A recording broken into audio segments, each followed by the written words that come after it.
Okay, let's unpack this. Chances are you might have some silver kicking around. Yeah? Maybe it's tucked away in a jewelry box, or you've got some old coins, maybe even actual bullion you bought. Right, could be anything. And if you've ever thought, okay, I want to turn this into cash, you probably hit that wall asking, all right, how do I actually do this? And, how do we do it right? That's exactly the puzzle we're tackling in this deep dive. It's all about um, navigating that whole process of selling your silver. Figuring out the best way. Yeah, finding the best path to get a fair price, making sure it's all smooth, safe, all that good stuff. And for this, we're looking at insights from Doug Young. Our sources highlight him, over 20 years experience? That's right, 2 decades plus, specifically in financial investing and precious metals. So, he's seen the market, knows the ins and outs. Okay, so he's a solid guide. Definitely. Our mission here is pretty straightforward. We're digging into what he suggests, pulling out the really essential bits, the practical tips you actually need. Like getting the expert's roadmap. Exactly. The blueprint for selling silver, aiming for the best outcome you can get. All right, so where does Doug Young say you even start? You've got the silver, but before you even think about buyers, what's step one? Well, it really begins with understanding exactly what's in your hand. Doug emphasizes you got to identify the type of silver first. Type. Like, Is it investment stuff, bullion bars or rounds? Or are they coins? Could have collectible value, right? Or is Yeah. it just kind of scrap silver, broken jewelry, odd bits and pieces? okay, and why is making that distinction so important right from the get-go? Because the type basically tells you who might want to buy it and where you're likely to get the best price. Different markets. Totally. A Right. serious coin collector. They don't want scrap. And a refiner, someone who will just melt it down, probably won't pay extra for a coin's rarity value, Well- Knowing what you've got points you in the right direction. Okay, step one, identify the type. Then what? How do you figure out what the silver itself is actually worth before even looking at today's market price? Right. That boils down to purity. The source material points out silver items often have these little stamps. Hallmarks, yeah. Seen those? They tell you the purity. A really common one, especially on jewelry or silverware, is 925. 925. What's that mean again? It means it's 92.5% pure silver, sterling silver they call it.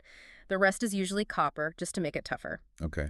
And higher numbers. Higher numbers mean higher purity, like 0.999, that's fine silver. Really common for investment bullion bars and stuff. And what if there's no stamp? Or you just can't tell? Doug suggests getting it professionally tested. You really need to know the purity because that directly impacts its intrinsic value. The metal's value. Exactly, the melt value. Yeah. The purer it is, generally, the higher that base value is going to be. Makes total sense. The pure silver is the main ingredient for value. Is there anything else you should gather up before you start trying to sell? Oh, yeah. Documentation. Doug really stresses this. If you happen to have original receipts or maybe an appraisal, certificates of authenticity, find them, get them together. Why bother digging up old paperwork? Seems like a hassle. Well, because those papers are proof. They help verify it's authentic, where it came from, and they can back up what you say about its quality or value. Builds trust with the buyer. Precisely. Buyers, especially the specialists, they're often more comfortable, might even offer a better price if the item's history and authenticity are documented. Take some guesswork out for them. Got it. Okay, so know the type, figure out the purity, get your documents sorted. Now, this is where it gets really interesting, right? Because knowing what you have is one thing. Knowing what it's worth today, Yeah. that's the game. Exactly. Researching the current market value is, well, Doug Young treats it as absolutely critical. You just can't negotiate well or even know if an offer's fair if you don't know the baseline. So where do you start that research? You need to check the daily silver spot price. That's the price for silver delivered, like right now on the global market. And that changes all the time. Oh, yeah, constantly. It fluctuates based on global supply, demand, geopolitical stuff, big economic news, lots of factors. So the spot price is kind of the raw ingredient cost. Think of it like the wholesale price for pure silver right at this moment. Knowing that gives you a really important benchmark. Okay, but no one's going to pay you exactly spot, right? No, definitely not. Buyers have their own costs, overhead, they need to make a profit. But knowing the spot price helps you understand the market temperature, let's say, and set realistic expectations for offers. All right, so you know the spot price, but different buyers will offer different amounts. How does Doug suggest you navigate that landscape of potential buyers? Comparing offers is absolutely key. He talks about several different places you can go, each with pros and cons. Like where? Well, online marketplaces, think eBay, or maybe specialized precious metal sites, they can get your silver in front of a massive audience. Good for unique stuff. Yeah, it could be Good. great for unique items, collectibles. You might find just the right buyer willing to pay a bit more. What's the catch online? You have to be careful vetting buyers, making sure they're legit.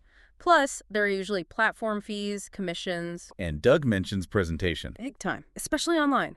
Clear, really good photos, detailed descriptions, weight, purity, any special features, hallmarks. It matters how you present it. Okay, what about local options, like just walking into a shop? Pawn shops are one option, the main pro.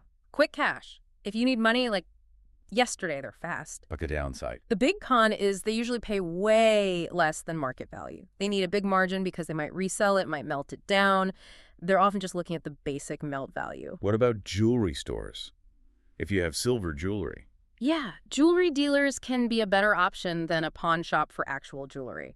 They understand the workmanship, the potential resale value of a piece, not just the metal. So they might offer a more competitive price for those specific items. And for investment silver, bullion, coins. For that stuff, Doug often points towards coin shops and specialized precious metals dealers. The specialists. Right. These places deal in silver. They have the expertise, especially for coins with collector value or investment-grade bullion. They're usually set up to offer better prices than, say, a general pawn shop. So the takeaway is definitely shop around. Absolutely. Compare quotes from these different types of buyers.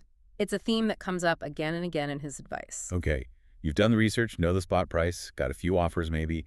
How do you handle the actual haggle, the price talk? Yeah, negotiation. It's often part of it. Doug's advice is basically go in prepared, have a realistic minimum price in mind based on your research. Show your bottom line. Exactly. And be confident about your silver's value. Don't be afraid to walk away if an offer just feels too low. You've done the homework. And when you're talking price, highlight the good stuff. Its purity, the condition, any unique features, historical significance if it's a coin. Use that documentation. Yes. Bring out those papers. It supports your asking price, builds credibility, makes your case stronger. Okay, so prep and research get you to the offer stage. Now, the transaction itself. Let's talk logistics and safety. Super important. Right. Agreed on a price. Now, the practical stuff. Doug mentions presentation again briefly. Gentle cleaning is okay. Silver polish, soft cloth. But nothing abrasive, don't scratch it. Especially for photos. Yeah, for online, make sure photos are well lit. Show the details, hallmarks, everything clearly. Okay. Getting paid. What methods does the source mention? The common ones listed are, cash, personal checks, wire transfers, maybe online payment platforms like PayPal or others. How do cash and wire transfers compare?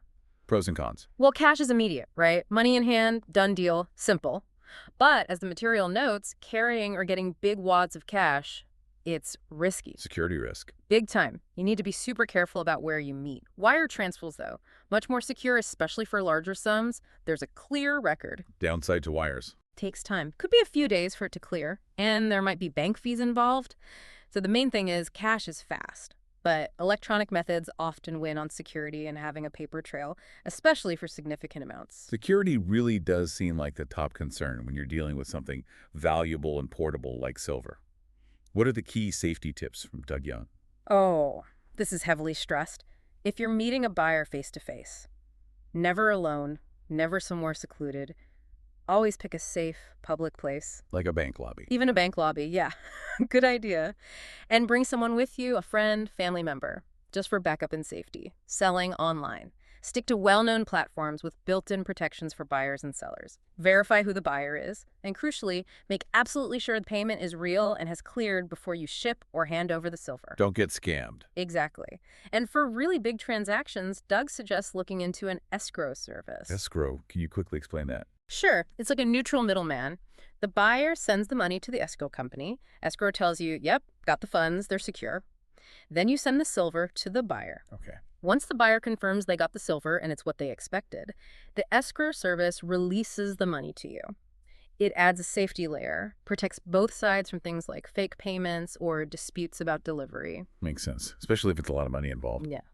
Okay, so wrapping this up, what's the core message for someone looking to sell their silver? What does it all boil down to? It really comes down to having a structured approach, which is what Doug Young's insights give you. Don't just wing it. Right. Prepare first. Know exactly what you have, get your documents ready, then do your homework, check the market value, and crucially compare offers from different buyer types. Understand who values your specific silver the most. Pawn shop versus coin dealer value things differently. Exactly. And finally, handle the actual sale with security front and center, top priority.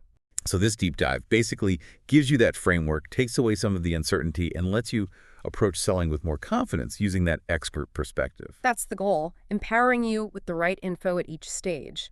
And, thinking about comparing those different buyers, pawn shops, dealers, refiners, Doug's points make you wonder, right? Wonder what? How much does understanding the buyer's plan for your silver, like are they melting it, reselling it, adding it to a collection?